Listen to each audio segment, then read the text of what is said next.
Hi guys, my name's Hayden. I'm the manager here at the Daley in Chinatown.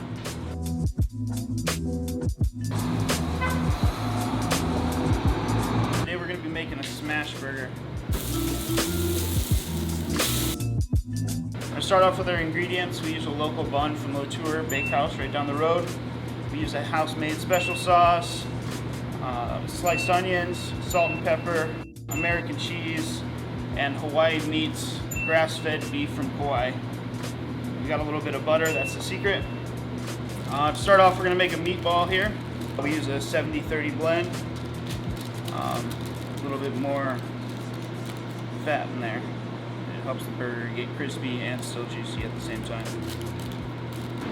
Alright, so here we have our loosely packed meatball that we just made. I want to make sure our grill's nice and hot, so when the meat hits the grill it sizzles a little bit. Start off with a little bit of oil here, down on your grill, around nice and even.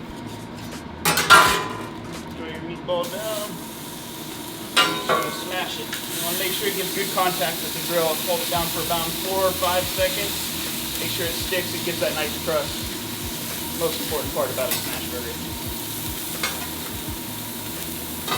After that, you're going to take a little bit of salt, a little bit of pepper, season to your liking.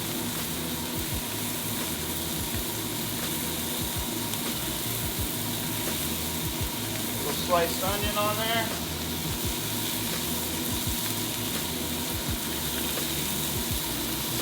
And a couple pads of butter.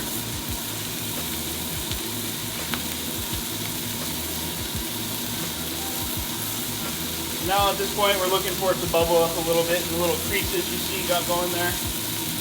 Once you see that, it's good to flip. Scrape it off the grill. Flip it over, and immediately after you flip it, you're going to want to put the cheese on. That, you're going to want to toast your bun up a little bit.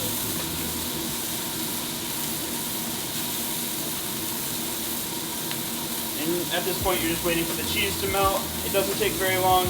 You want to make sure you don't cook it too long or the meat will dry out. You still want it to be juicy and crispy at the same time.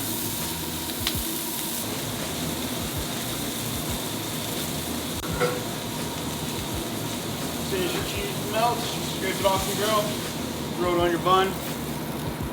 A little bit of your special sauce. Sauce at the top. That's how you make smash burger. Your smash burger always goes good with a spicy dill pickle from Ho Farms, some crinkle cut fries,